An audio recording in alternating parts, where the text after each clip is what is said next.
새벽도에 믿기 힘든 소식이 전해졌습니다. 미국 특수부대가 베네수엘라 수도 카라카스에 잠입해서 현직 대통령 니콜라스 마두로와 그의 아내를 체포해 눈을 가리고 수갑을 채운 채 미국으로 압송했다는 소식입니다. 이거 사실입니다. 레알입니다. 우리는 지금 역사 교과서에서나 보던 장면을 21세기 뉴스 속에서 목격하고 있는 셈입니다.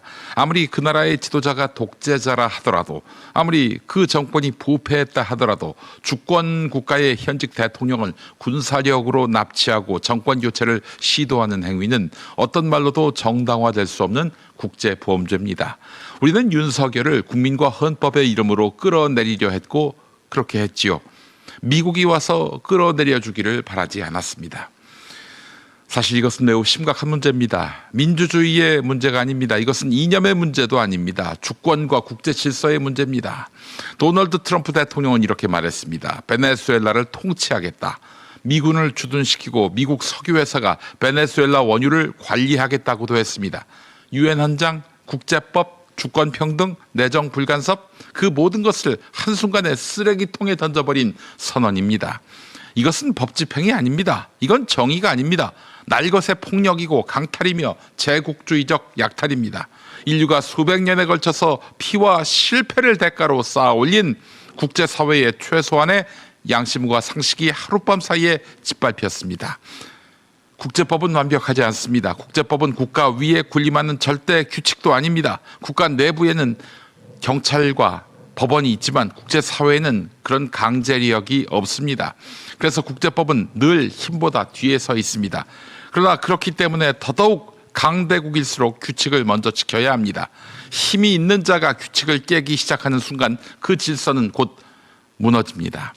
법이란 모두가 지킬 것이라고 믿을 때만 살아있는 집단적 약속이기 때문입니다. 지금 이 순간 국제법은 빈사 상태에 빠졌습니다. 트럼프의 행동은 단지 베네수엘라 하나의 문제가 아닙니다. 이제 어떤 나라든 이렇게 말할 수 있게 됐습니다. 미국이 했잖아. 미국도 했잖아. 국제 상호성의 원칙에 따르면 어느 국가가 특수부대를 보내서 백악관이나 플로리다의 마로라고에서 미국 대통령을 체포해서 자국으로 압송한다 해도 논리적으로 반박하기 어렵게 됐습니다. 그리고 그 나라가 이제 우리가 미국을 통치하겠다라고 선언한다면 트럼프의 논리로는 그저 고개를 끄덕여야 할 상황이 된 것입니다. 이것이 바로 판도라의 상자입니다. 이 사태가 더 심각한 이유는 미국 내부에서도 그리고 국제사회에서도 국제법 이야기가 거의 나오지 않는다는 점입니다. 힘의 논리, 경제적 이해, 마약과의 범죄라는 명분만 오갈 뿐입니다. 과거 제국주의 시대의 열강들조차 전쟁을 일으킬 때에는 어떻게든 전쟁 명분, 즉 카수스 벨리를 만들려고 애썼습니다. 그런데 지금은 다릅니다. 그래서 어쩔 건데? 이 태도입니다. 이건 우리가 알고 있는 민주주의 국가의 모습이 아니라 2차 세계대전 직전에 파시즘 국가들이 보였던 태도와 너무나 닮아 있습니다. 그렇다면 이 충격적인 국제범죄 앞에서 대한민국의 보수정당 국민의힘은 어떤 입장을 내놓았을까요? 놀랍게도 미국의 행위를 규탄하는 목소리는 거의 없었습니다. 대신 나온 말은 이것이었습니다. 베네수엘라의 포퓰리즘이 오늘의 사태를 불렀다. 대한민국도 같은 길을 갈 수 있다. 여러분, 이 말의 의미가 무엇입니까? 주권국가 대통령이 납치당한 사건 앞에서 가해자를 비판하지 않고 피해자를 탓하는 태도입니다. 강도의 칼을 비난하지 않고 도둑맞은 집주인을 나무라는 격입니다. 더 심각한 것은 이 논리가 사실상 대한민국 국민을 향한 협박으로 들린다는 점입니다. 말 잘 안 들으면 우리도 베네수엘라처럼 될 수 있다. 이게 경고입니까? 아니면 굴복 요구입니까? 미국의 비판 한마디 하지 않으면 안전하고 주권을 말하는 순간 위험해진다는 메시지라면 그 정당은 과연 어느 나라의 정당입니까? 대한민국 정당 맞습니까? 아니면 강대국의 대변인입니까?